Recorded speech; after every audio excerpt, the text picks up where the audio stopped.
Good evening, Art History 2. I hope you are doing fantastically well. Today we are going to start looking at postmodern art, and specifically the idea of feminism and feminist art that comes out really in the 1960s and then going all the way up until the present day. And this is going to ask such fundamental questions as, should women have the right to vote from first wave feminism way back in the 19 teens and 20s? Should women have the right to divorce? Should women be able to have jobs and make equal pay? And so when we look at modern feminism, or what we generally consider as fourth wave feminism today, it's a combination of different events that involve political equality, social equality, and economic equality. It generally is sometimes used by the detractors to say it's anti-man, but it is not. And it's not always unified. Women make up 50% of the world's population. They're going to have different goals and end based upon skin color and racism that's happening, economic status. So there are always going to be features out there that is not a unified whole. Just like we can't say all Democrats believe one thing, or all Republicans believe one thing, or all African Americans believe one thing. It's just not how the world works in a rational where people have individual rights and choices. So modern feminism then is a combination of historical first wave feminism with women getting the right to vote, leading us really up to World War I and then later on the World War II era. Women in the workforce and what that means, and equality within the workforce. We're going to have a normalization of pornography, which has both pros and anti connotations within feminism, depending upon what the pornography shows. Is it about women's sexual liberation, or is it more about women being the objects of male desires? We're going to have the sexual revolution that takes place, including an understanding by Alfred Kinsey of the female orgasm, and that's normal and natural and something to be celebrated versus just men having an orgasm. And we're going to have the development of birth control. All of these are going to have play a part in the art, in the idea of modern feminism, specifically in the role that arts play. And so according to the United Nations Sustainable Development Goal, we will absolutely be starting to talk about the idea of, are we getting closer towards gender equality within the United States and around the world using the arts. Now, there are basically four different ways of feminism, and you may or may not know them. And so let me walk through a very cursory and brief statement. First wave feminism goes from about 1848 to 1920. And it really was politically unified, specifically white dominated. That is because they were looking for equality for women, specifically pushing for the right to vote, which women got almost 100 years ago in 1920. Then second wave feminism becomes the product of the 1960s and the 1962 to 1983. And largely this is going to be pushed about the idea of the pro-life women's bodies, and women have the right to choose whether to have abortions or not in the aftermath of Roe v. Wade and the leading up to that. And then also starting to deal with equality in the workforce. So the pro, we're going to be looking at social equality, and the con, really there's a major race differences. You can see the vast majority that are pushing the movement forward are white women, and a number of women of color, Latina, African American, Native American, felt that their concerns and their ideas were not as well represented. Then we're going to get to third wave feminism, and this is really brought on by the treatment and by thinking of women being treated as sex objects in the workplace. Most notably, the Anita Hill trial, or what appeared to be Anita Hill trial for the Supreme Court Justice appointment of Sir Clarence Thomas, where she was really treated very poorly as a woman coming up with sexual harassment, serious sexual harassment cases that appears to be true. And we still confirmed one of our first African-American, but African-American conservative judges, Clarence Thomas, who still serves on the Supreme Court today. And so a number of women revolted and actually started saying, what are we doing with feminism? Why aren't we actually moving the ball far enough? And so the negative that shows up is that people, particularly in the conservative movement, started calling her, excuse me, the idea of a feminazi. The idea it was a trope to make her look terrible, but that on some level that it was very anti-masculine, anti-men, and that is something that still goes with the feminist movement today. Then we're going to look at fourth wave feminism, and that's the feminism that we are currently on. Generally, we can look at the start date somewhere around 2015, but this is really the Me Too generation. The idea of sexual harassment in the workplace is so common, and even if when we do a survey in my art history students for the women in the classroom, more than a quarter and generally more than half of the women raise their hands when they feel comfortable, saying that at their tender age of 18, 19, 20, they have already been sexually harassed in the workplace, whether that's specifically asking for sexual favors, whether that's the constantly hitting on, whether that's the catcall, and this is taking place in a work environment. So the pro is really, it's very much about social media, but it's also about intersectionality, the idea of all these different groups finally for the first time. It only matters that you're female. It does not matter if you're African American, Latin American, Latina, Native American, white, LGBTQ, all of these different things. It's the idea about surviving what can be a very hostile workplace. And the pro that's been coming out, particularly by the Republican movement, is that it's very man-hating. These are individuals that want to see men not in the workforce. And let's face it, there are some men that should not be in the workforce that are repeated sexual harassers, or even worse, sexual predators, like we see in Harvey Weinstein, and other individuals that have been brought down, Matt Lauer, that should never have jobs and powers of position again, or be in control of potentially being able to abuse female body. And so, did you know that where we are currently, we have 30 states, 7 states have ratified the ERA, the Equal Rights Amendment. We need 38, and then we have to go back to the approval process so that we can actually have an Equal Rights Amendment so women get the same treatment under the law. Now, supposedly, women should already have the same treatment under the law because we have this lovely 13th or 14th Amendment, which basically says that gender cannot be one of the discriminatory processes, and yet it's generally not very well enforced. And so we still do get discriminatory processes that are true not just for women, but for African Americans, for anyone who's non-white, male, heterosexual, Christian. Who's afraid of feminism? Here's an actual ad, and this is an ad really talking about the idea of feminists being terrible. So this is an ad from 20 years ago. Feminism encourages women to leave their husbands, kill their children, practice witchcraft, destroy capital, and become lesbians. It's hard to argue because there's so much wrong with that particular ad. And so sometimes people ask me, particularly female students, do I consider myself a feminist? Absolutely. I believe in equal rights. We all should be feminists, right? We have the idea that my daughter, your mother, your wife, or girlfriends in the future, your best friends, feminism and the impact in the way that we treat women in the workforce impacts all of us at some point. Whether it's my daughter not getting a fair shake or not making the same amount of money as a man, whether that happens to my wife that's in a similar circumstance, whether my mom actually gets sexually harassed at work. These are all ramifications that we all have to deal with. And basically, when we don't deal with it, we prioritize masculinity over femininity. And that's not what we want to do in our workforce or anywhere else in the social aspect of our life. So are women controlled? And this sometimes becomes the claim. Are women contained by patriarchal male-dominated structures? Well, if you look at it, the idea of the female empowerment movement here, we generally in work prioritize reason over emotional learning. And now we now know that we actually need both. Emotional learning is part of good group dynamics as well. Why do we know about so few women in history? This was a question asked by Linda Nochlin. And the question that we basically learned from the artwork behind me later on that we'll see called The Dinner Party is because men were doing the looking. We have lots of famous women in history. We just never wrote their history because men were looking. Men with the same education generally earn more per year. That number, when adjusted for women taking time off of work, really works out to be up 92 cents on the dollar. So we've gotten significantly better. And so we applaud ourselves in America for that. But that still is 8% less that women can expect to make than men in the same job. And that just should not happen. We already have an Equal Rights Amendment that's out there for all, the 14th Amendment. Women only received the right to vote in 1919 or 1920, depending on whether in England or the United States. So it's still fairly recent. That's only 100 years ago. Every day, women do 1 more hour of work per day than men, because men might do more work outside of the home, but women come home and generally do far more in the home than men, even when both have paid jobs. And so that's something to consider, ladies, as you are looking to get married in the future. Is the husband going to contribute with the housework and doing things around the home? Of Fortune 500 companies, only 17 have female CEOs. 17 out of 500.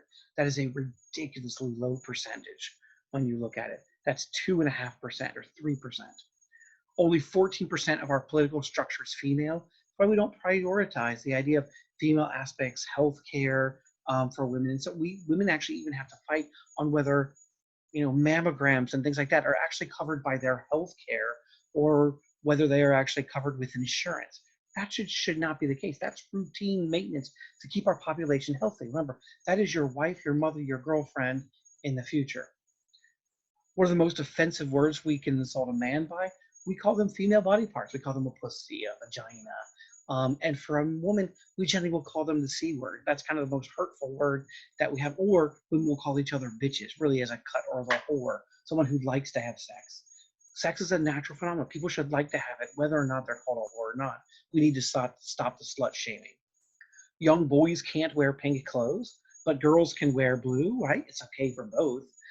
But there's really no problem. Remember, in the Sistine Chapel, God himself was wearing pink.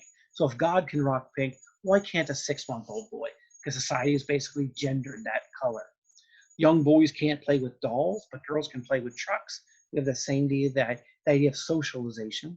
Domestic violence against women is criminally dismissed 91% of the time. So look at that. If you have a domestic spouse abuse charge or crime where a police officer comes up, 91% of the time, nothing is done unless you can see physical marks. Imagine that in a regular assault charge. Domestic violence is assault. And so imagine if 99 out of every 10 assault charges where someone hits someone else or threatens someone else was actually dismissed. We have a much more violent society. Only 2 to 3% of rapes are prosecuted and only 1% get conviction. I guarantee you that in the United States, if we went through the process where 1 of every 3 men were getting raped, we would change those rape policies. We would absolutely prosecute it much more harshly. Rape victims are legally treated unfairly as compared to other crimes. We can ask a rape victim, well, what were you wearing? The indication, hey, maybe she wanted to have sex. Maybe it wasn't the guy. The guy basically couldn't control himself because of the way she was dressed. It is rape, and we need to start dealing with that as the harsh reality of what it is, one of the most vile crimes that can be done. And the male pronoun he, when the gender of the subject is unknown, right? He said, because if we don't know the gender, we assume masculinity. So there are these male-dominated structures. Whether you agree with me or not, you can look these up. These are all accurate facts that we can talk about in terms of thinking about the female body and the objectification coming all the way out of the Romantic period. And so even the smart girl trope, the idea of the smart girl from the 1980s and the 90s, note, a smart girl before that wasn't a smart girl, right? Before that, a lot of women actually played dumb to let men like them. And that will be one of the challenges of a feminist artist to ask us later. Would you be willing to play dumb if there was a guy who was really into you? Oops. All right, so here's a little bit of that smart girl trope. Don't take your brain for granted. It's the best friend you'll ever have. Smart girls are all the rage these days. It's never been cooler to flaunt your knowledge and ambition. So how has the smart girl trope evolved? But note how art plays as a part in this. Smart, and the kind of brains we value in young women. If we look at the brainy girl character type in movies and TV, we see some common patterns. She is an academic whiz whose reputation for getting good grades precedes her. You were in my English class last year, right? You're that chick who got an A. She's ambitious, often an overachiever, and a career woman in the making. So, what did everyone do today? Appointed a Supreme Court Justice? Because of her strong sense of self and pride in her high IQ, she can come off as uptight, haughty, or intolerant of people who aren't as smart. Honestly, don't you two read? Her scrutinizing nature sometimes makes her feel apart from others. I actively work to make people dislike me so I won't feel bad when they do. And for a while, she might try to flee her smart girl persona in an attempt to fit in. You're a best mathlete. Oh God, please don't say that word. Sometimes she can be spotted wearing the ultimate brainy girl accessory, glasses. Hey, my glasses! I can't see without them! And there's a symbolic significance to this stereotypical costume. The smart girl can see things that others can't. This is both a special gift and a burden. At her worst, she's crippled by overanalyzing everything and bogged down in insecurity. You outsmart yourself. Sometimes I wish I wasn't so smart. But at her best, the smart girl is a confident visionary. Just because something works doesn't mean that it cannot be. And I'm thrilled that this is one of the movies that I got to work on because of the power of the women and why she's far in more Black complicated Panther than you as might well as think. in Moana. Yes, I let women do some things at NASA, Mr. Johnson. And it's not because we wear skirts. It's because we wear glasses.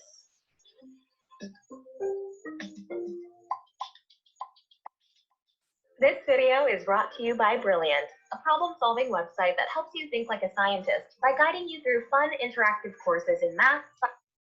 That which others overlook. This character's curse is that she's an overthinker. I don't know if I believe in it. Real, lasting happiness. The mind that's always dissecting everything can plague the smart girl with insecurities. This is what you wanted, isn't it? To humiliate me, make me quit. God forbid you had to work with the ugly girl your dad forced you to hire. And a lot of the behavior that strikes others as arrogant or superior stems from overcompensating for her fear that she can't be normal and well-adjusted like the less intellectual people around her. I was so scared of you. I felt like I had to prove that I was better than you. As we also see in her adult version, the smart woman, being smart doesn't actually help this character in her personal life, especially not in romance. On the entire SAT, I got 2 questions wrong, and subsequent years those questions were stricken for being misleading. But I know nothing about life.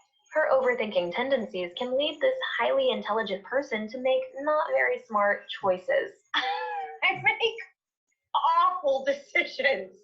Like really awful decisions. Her over-analytical nature is likewise a problem.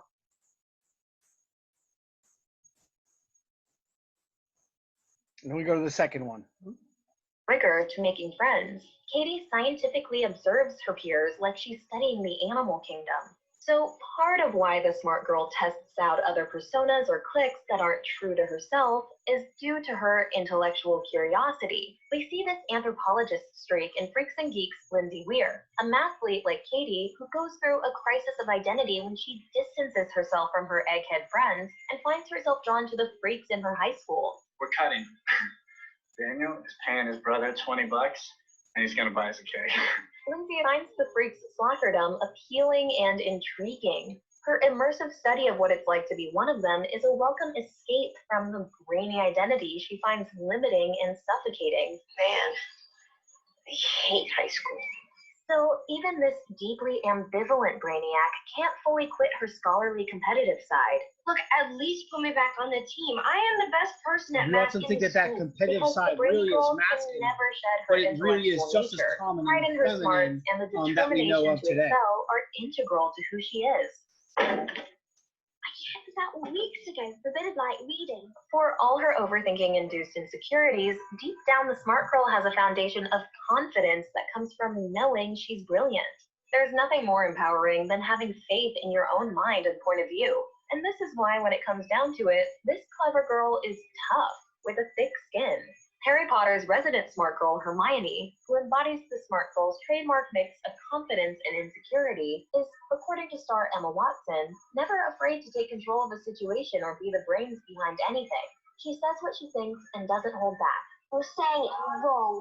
It's Leviosa, not Leviosa.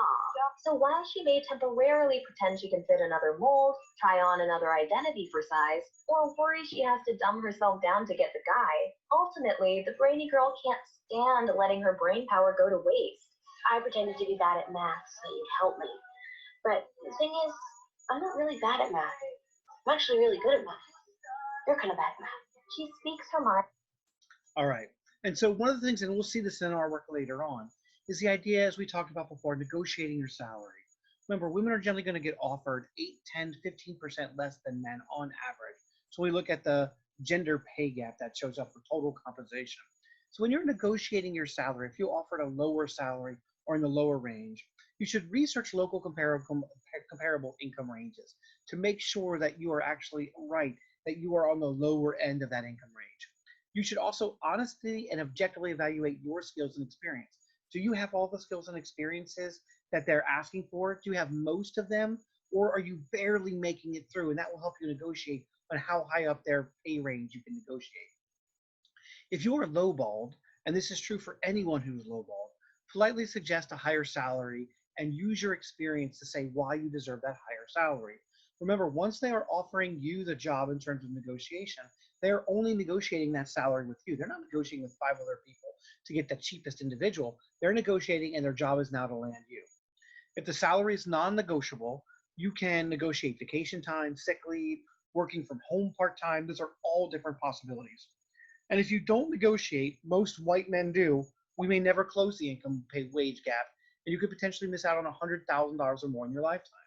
At $100,000, if you're going to work for 40 years, let's say, or even 30 years, if you were to get an increase in that first year of $2,500, so if you went from 40,000 to 42,500, or 60,000 to 62,500, you are basically leaving $100,000 on the table.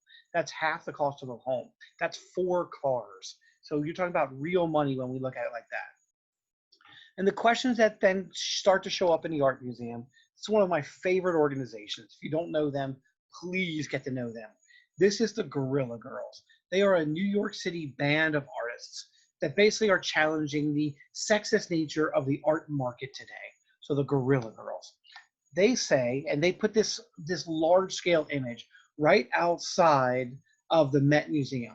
And basically they're asking, do women have to be naked to get into the Met? Right? Because most of the artworks that are there are done by men, and many of them are of nude female, those odalisques that we saw of like Ang's Turkish Bath, or Goya, or Manet, or Monet, or going all the way back to Titian and the Venus of Urbino. Less than 5% of the artists in the modern art selections are women. Think about it, less than 5% of all the artists in the modern art selections are women. And we know during this time period, at least 30% of the artists on the planet in the modern art movement, they were women, and only 5% made it into the gallery. But 85% of the nudes are female, and that is just in the modern art selection. So that's the question. Do you actually have to take off your clothes and get naked in order to be a great artist? Because at least you can be the object of someone's desire, even if you aren't the image maker yourself. And that brings us to the Guerrilla Girls Pop Quiz. So they do a bunch of performance art type pieces around museums around the world. So here's the Guerrilla Girls Pop Quiz, which I love. Question: if February is Black History Month and March is Women's History Month, what happens the rest of the year? A, discrimination. And how many women had one-person exhibitions at New York City museums last year? Guggenheim, Metropolitan, the Modern Art Museum, and Whitney, it was 1. How many women had one-person exhibitions? Modern was 1. Guess how many men in that same? It was 23. It's just not a fair comparison. We do not have gender parity or equality yet in the arts. Even famous women artists today, and we do use the word women artists, though it's problematic, because when we're looking at the differences, they're radically different. Women's art generally sells for about half, on average, in the same movement as what male artwork sells for in the modern day work. So if you ever walk by my office, this is one of the posters that I have outside of my office promoting this Guerrilla Girls. So here are the advantages of being a woman artist, absolutely sarcastically. Working without the pressure of success, maybe they'll figure out when you're dead. Not having to be in shows with men because you only get to be in women's shows. Having an escape from the art world in your 4 freelance jobs because you're much more likely to get paid significantly less. Knowing your career might pick up after you're 80, which has happened numerous times for female artists. Being reassured that whatever kind of art you make, it will be labeled feminine. We'll basically always call everything oh, it's a woman art. It's not really, it's art. Yes, it is done by a woman, but we don't say, oh, this is art done by a man. We never make those labels as if there's something different. In most art forms, there's not. Whether you paint a canvas that looks like a cookie, it doesn't matter if you're male or female within that. Not being stuck in a tenured teaching position, much harder for women to get tenured teaching positions. Seeing your ideas live on in the work of others. Women's artwork and ideas are much likely to be borrowed, plagiarized, stolen in the future. Having the opportunity to choose between career and motherhood. You can do it both, but man, it makes it much harder in the arts in particular. Not having to choke on those big cigars or paint in Italian suits, which of course they're not doing anyway. Having more time to work after your mate dumps you for someone younger. The idea of just a female, so that's not just an art thing, that's something that happens, the idea of this is my trophy wife. Being included in revised versions of art history, like we are actually writing right now, revised version of art history so women are included, not having to undergo the embarrassment of being called a genius that almost never happens with women, and getting your picture in the art magazines wearing a gorilla suit because you can't get your picture in museums and other capacities because museums aren't collecting you. Save public funding for the arts in America by voting Democrat in the next election. Here's 100 greatest artworks of all time. Thank you, former Secretary of State Hillary Clinton. This is an artwork that changed the world, and why I don't want the class to promote Democratic or Republican values. Sometimes when we have political candidates that do messages for us, they do give us a political message. And here's these basically saying, save public funding of the arts, because Democrats generally spend more money on the public funding of the arts, whereas Republicans want a more limited government, which does not include the arts at all. So this is one of the artworks that changed the world. You note, as my backdrop, I decided to sit in front of this lovely artwork today. This is one of my favorite contemporary artworks, and this is an artwork that you must know. So if you already don't know this artwork, please, please, please write this down. This is one of the most important artworks of the last 50 years, and arguably it's one of the most important artworks, maybe one of the top 100 artworks ever. That's what we're looking at. This is The Dinner Party. It's an installation piece by Judy Chicago. It is large scale and it is huge. It goes from 1974 to 1979. And on each side, you'll see there are 13 different place settings. So there's 39 women overall. But note, when have we seen 13 people sitting across from one another at a table on any given side? Not in a triangle, just 13 on a table. That is correct. It is the Last Supper, right? It's Jesus and his 12 apostles. A holy sight. The only difference here is it's 13 women. So the tagline by Judy Chicago for this particular show, and this particular artwork, is it what the dinner would look like, the Last Supper would look like, if the people that were doing the cooking were also doing the eating? Because women, of course, are not there in any capacity. And so what you look at as you go around here, you will start off with historic women that have impacted the world up until about the Renaissance. Then you have the Renaissance to modernity. Then you have in the more of the contemporary world. What Judy Chicago beautifully has done is she has created a large-scale group artwork where she went back and she rewrote human history. This is the first book, the first conception that we ever have of female history and their impact on the entire planet. I repeat that. This is the first artwork, the first book comes out about this artwork, which re-envisions the way women have impacted the world in incredible fashion. And to pay homage today, of course, I'm wearing my lovely Georgia O'Keeffe, one of those women that have so impacted the world, but was always called a feminine artist. So it's not just these 39 women up here. There are 999 individual names here, and each one of them gets a little writing, and notice they're on the outside too. Each one of them gets a little writing that forms a book that becomes the world's first art history, or first history textbook on women. So a truly remarkable art. So let's run through this. The entire floor panels are going to honor 999 notable women that are called the Heritage Floor. They're going to try to improve women's place in history and really discover what women did in history. And it's going to challenge the dominant hierarchies in the male-dominated artwork, that men were the ones that were the movers and the shakers and doing everything. Now that we have actually started to rewrite history, we know that is just not the case. So we can look at some of these women as we go through here. For example, many of you have probably never heard of a woman named Theano, T-H-E-A-N-O. Again, I repeat her name because it's important. Theano. She turns out to be Pythagoras' wife. From everything we can now find out in the modern day world, the Pythagorean theorem was not written by Pythagoras. He was a Greek. It was written by his wife Theano, who was a brilliant, probably better mathematician than her husband. But as a Greek woman, no matter how bright she was, the Greeks weren't going to listen to her. We remember from Art History 1, Greek is about male perfection and brilliance and intelligence. So it was only her husband that probably could have got the ideas published, even though we believe it was actually her, you know, the idea of a squared plus b squared equals c squared in a right triangle. And so it's probably her that is actually figuring that out. So remarkable things. The first woman, or the first doctor that we could identify in human history is also a woman. First gynecologist, no surprise there, is also a woman. And so we have started to uncover things about the world that we just did not know. And it's all thanks to this one woman, Judy Chicago, who works jointly. No, not like Andy Warhol in the factory that eventually gets him shot. She puts a shout out to the other women, even though it's her idea. So she gets the most credit. Her and about 9 other women translated texts from numerous other languages going back through history.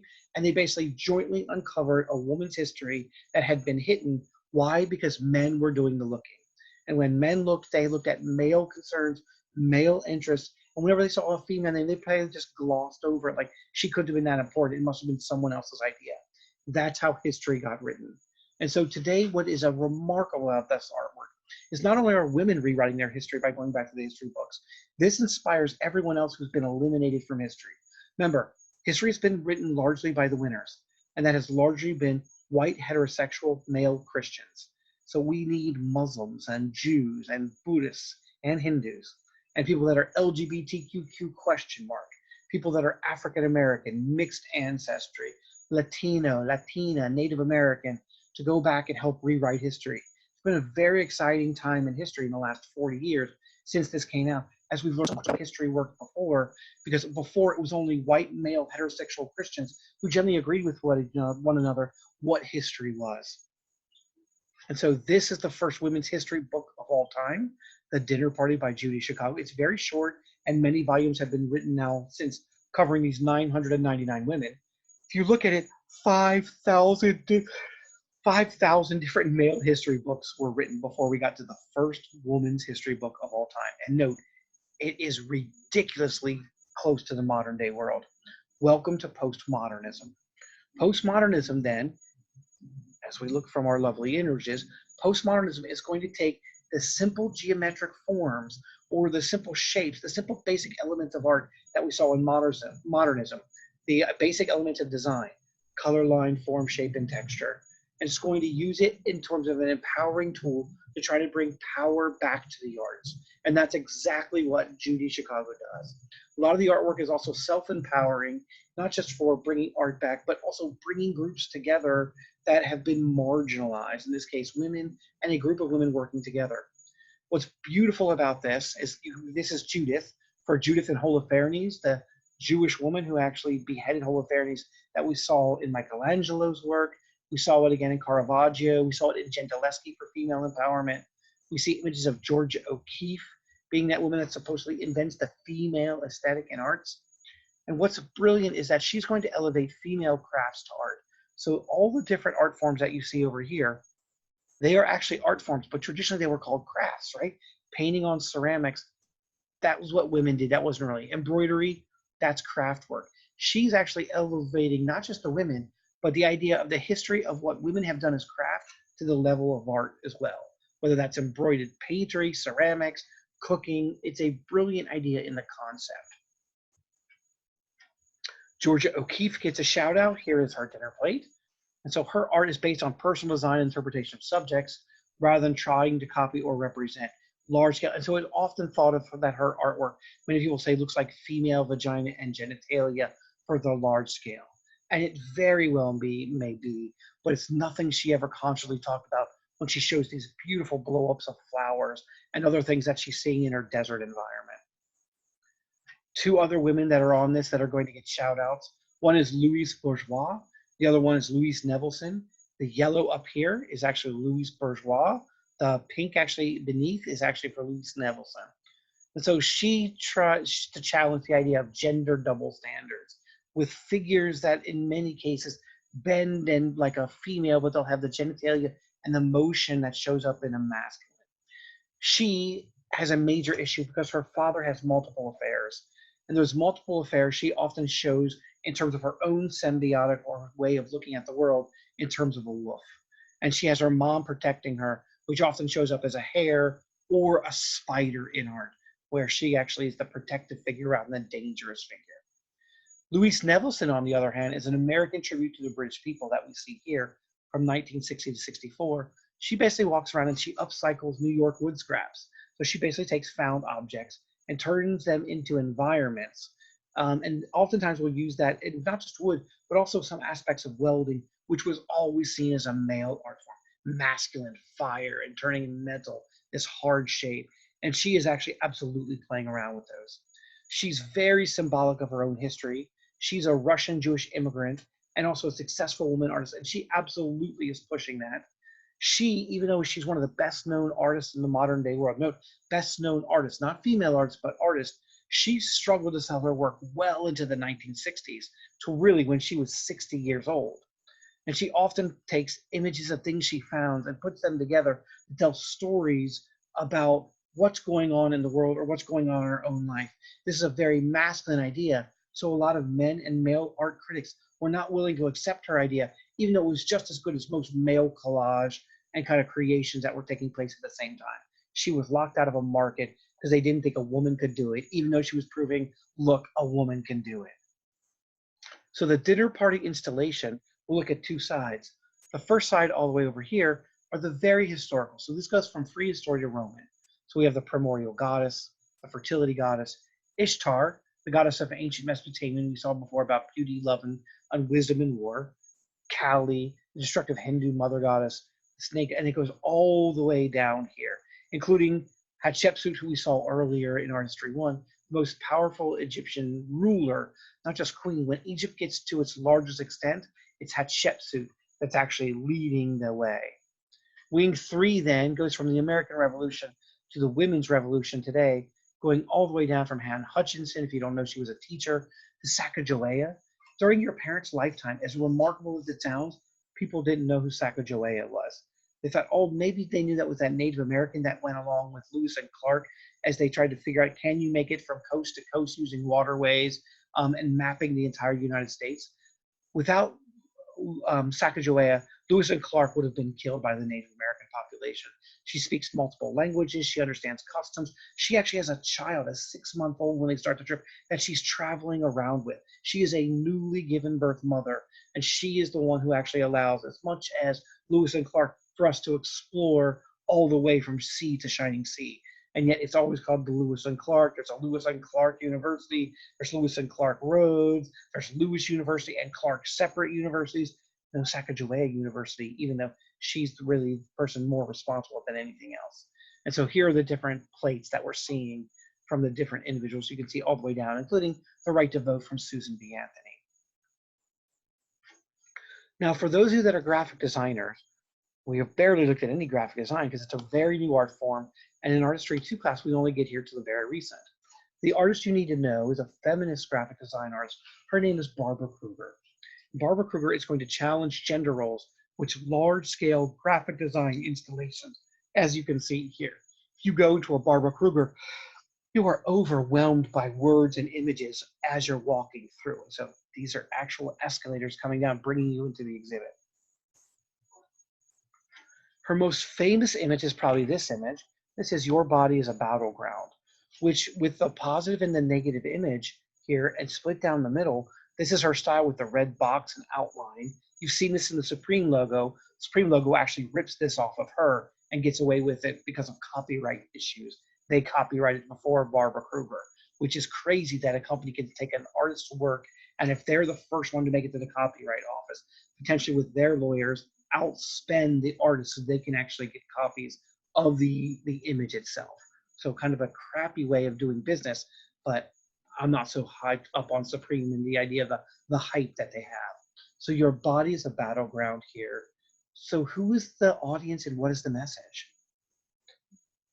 Okay, your body, that refers to female bodies. When is it a battleground? It could be over reproductive rights.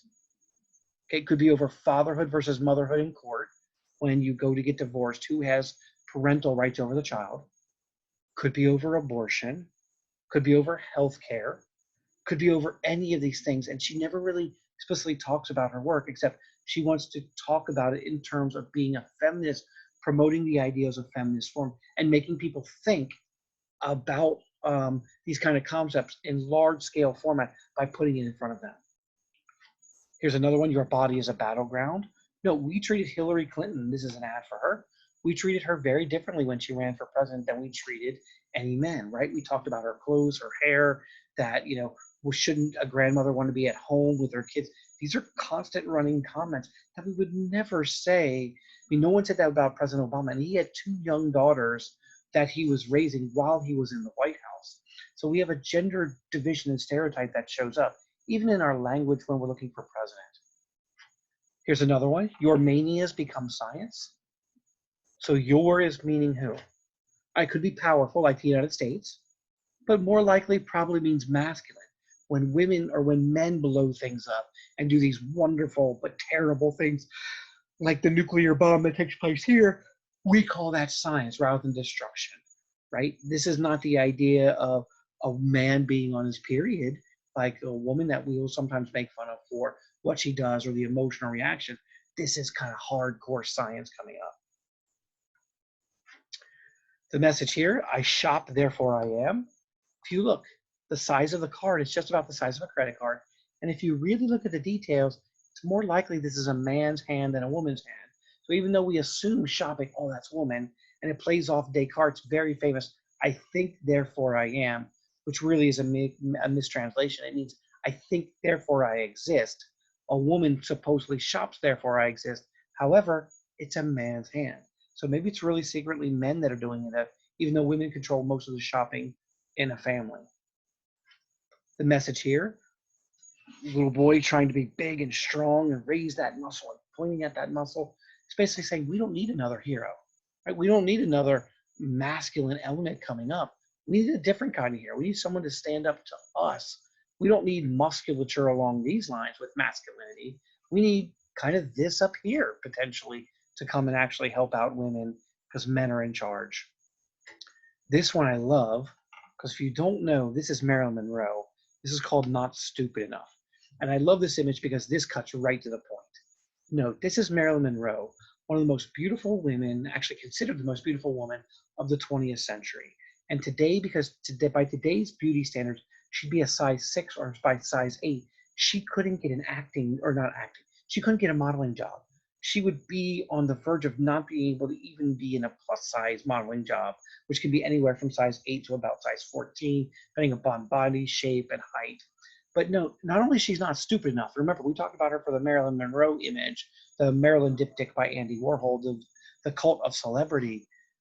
She is a brilliant woman, a genius IQ, and she plays these dumb characters, right? It's the only option that's available to her to make a living. So not only is she not good enough, she's not skinny enough, she's not nothing enough, she's not ironic enough, she's just not stupid enough. So here's a woman that is brilliant, at the top of her game, known for her acting. Everyone thinks she's one of the most beautiful women in the world, even though it's a made-up personality. She has to play dumb. And if she's not stupid enough, what does that mean about the rest of us, both men and women? And this brings us to an interesting point that was brought up in the video about the power of the smart woman today. Guys, we have to face a choice, an existential crisis. There are more women in college today and graduating than there are men. So most men are going to have to enter into a relationship with a woman who's at least better educated, but most likely smarter than that man if we evaluate educational status. And so guys, how many of you today would be willing to marry a woman who is smarter than you? And now, I mean, seriously, you might not be comfortable answering the question, say, sure, I would. I really want you to think about this. This goes back to my own background. My father, who I love dearly, but is of the older generation, he's in his upper 70s. My father once said to me when he found out how much more money my wife makes than me, like he couldn't fathom how I would let her. That was actually, how could you let your wife make more money? And I explained to him, this is awesome, right? We're both following our passions. It's just that her field, clinical psychology, pays much better. It's a science, pays much better than my field in the art. I didn't have a problem with that. But my dad felt like I should be emasculated by that particular sensibility. And I will tell you, my wife is as smart, is probably smarter than what I am if we do straight up intelligence within the process. Now, I know more about the world because of my travels and what I do, but straight up smartness, my wife is smarter than me. And I don't have a problem with that. Many people do, many guys, and ladies, we're going to have the same issue. If you are really into a guy, would you play dumb to be into that guy? Because Does that show that at least 80% of women have had to make that choice before? You play dumb to make a guy like you, and then you have to continue playing dumb, or at some point come say, all right, I'm not really that dumb. I am playing a part because I wanted you to like me, like happens in a lot of movies, right? The girl plays dumb and later comes out. The guy either loves her and says, oh, it's so great that you're smarter than me, or dumps her because of it. And this is a challenge we have in the modern day world where women are getting better educated and more highly educated than men. Something to think about. Now, the Supreme ad, weirdly, ripped off, and they use this as their logo. And then Supreme Bitch, another ad, if you don't know, tried to trademark this look, and Supreme ironically brought them to court. Now, here's where this gets weird. Supreme, to make sure that everyone knew that they were the brand and they had copyright, they sued Supreme Bitch, and then they followed up with Barbara Kruger and they said, hey, could we get a letter of support for you? The group that screwed her over. So Supreme tolerated Supreme Bitch until they tried to trademark Supreme Bitch, at which point Supreme sued for $10 million for stealing the logo of Supreme, which they stole from Barbara. So Supreme writes to Barbara Kruger, says, will you help us? Here's what Barbara Kruger wrote, and I love this. What a ridiculous clusterfuck of totally uncool jokers, Kruger wrote. I make my work about this kind of sadly foolish farce. I'm waiting for all of them to sue me for copyright infringement because she is the inventor of the style. Barbara Kruger does sell her own Supreme line of street gear calls it Don't Be a Jerk.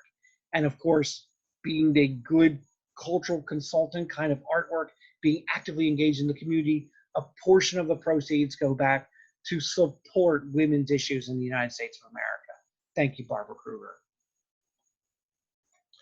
The next feminist arts we want to look at does photography and large-scale portrait photography.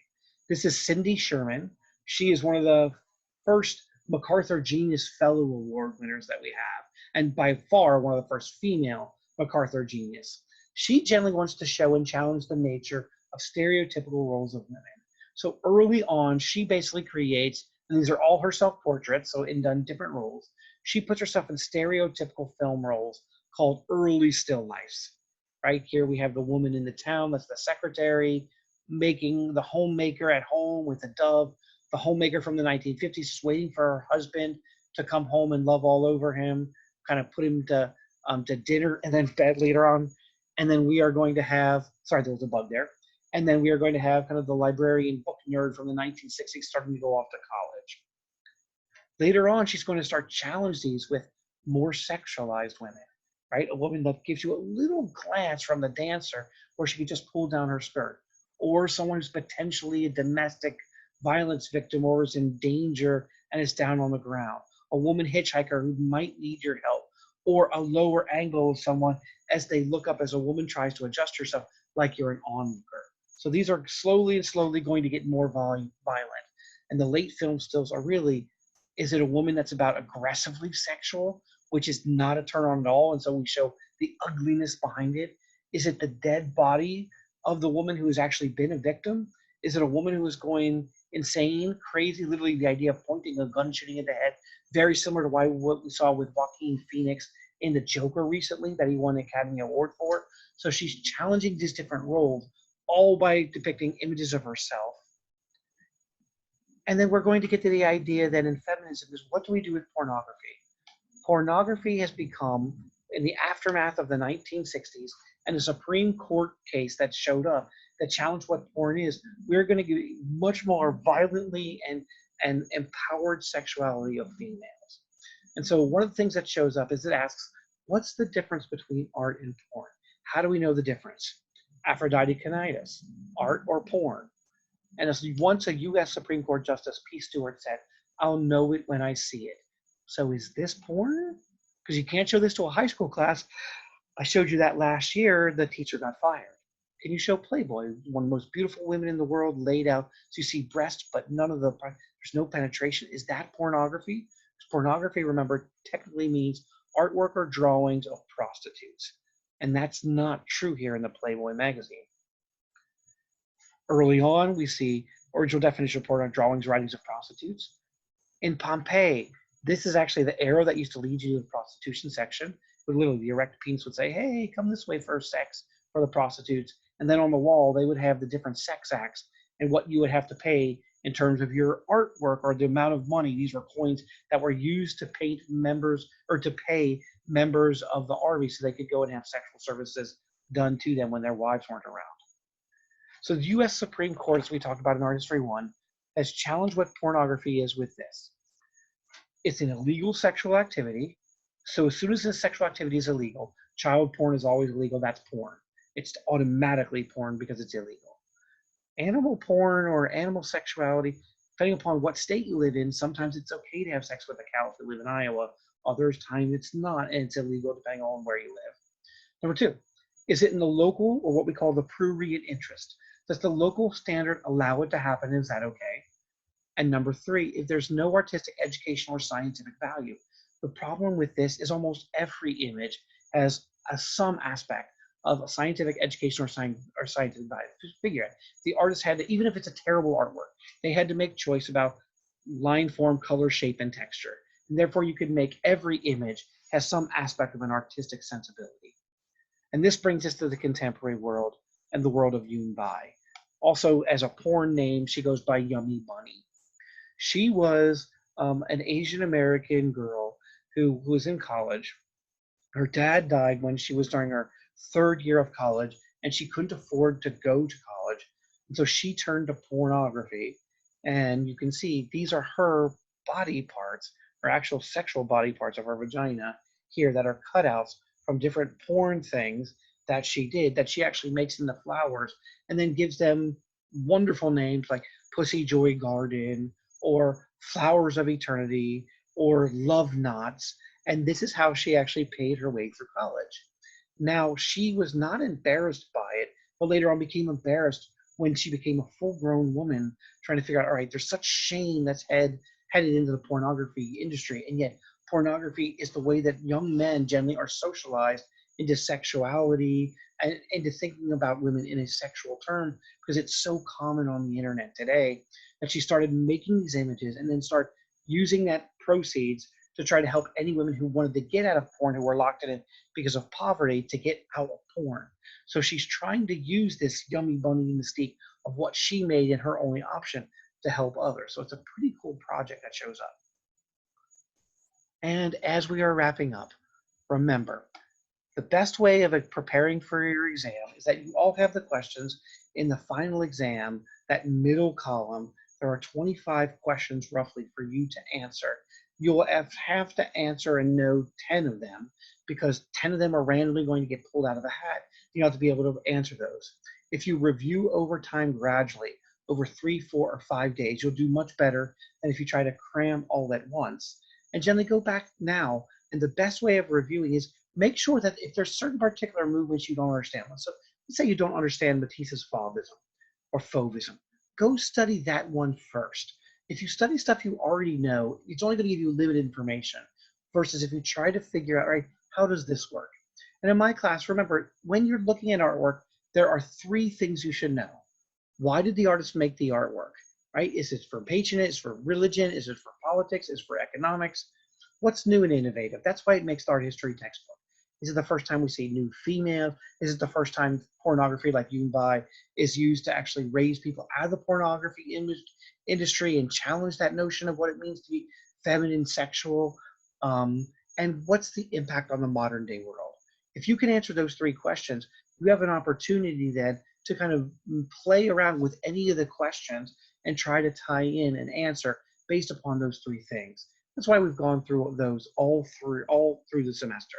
So make sure you can do this both for the readings and the videos, but also for what we've been doing in class. And remember, there are top 10 lists for each time period that were done by an earlier honors art history student, posted up in Blackboard for almost every time period, called the top 10 things you need to know about Surrealism or Impressionism, that are already embedded in part of our notes. So cramming over a 3-day period rather than a 1-day cram generally raises your test scores by 25% over a 1-day cram. And not picked here, it actually makes you learn the material 50% better. So later on in a job interview, you are more likely to have that information handy to you. And that will end our journey, at least for right now. Have a wonderful day, and we'll do review the next time I see you all. Have a good night. Bye.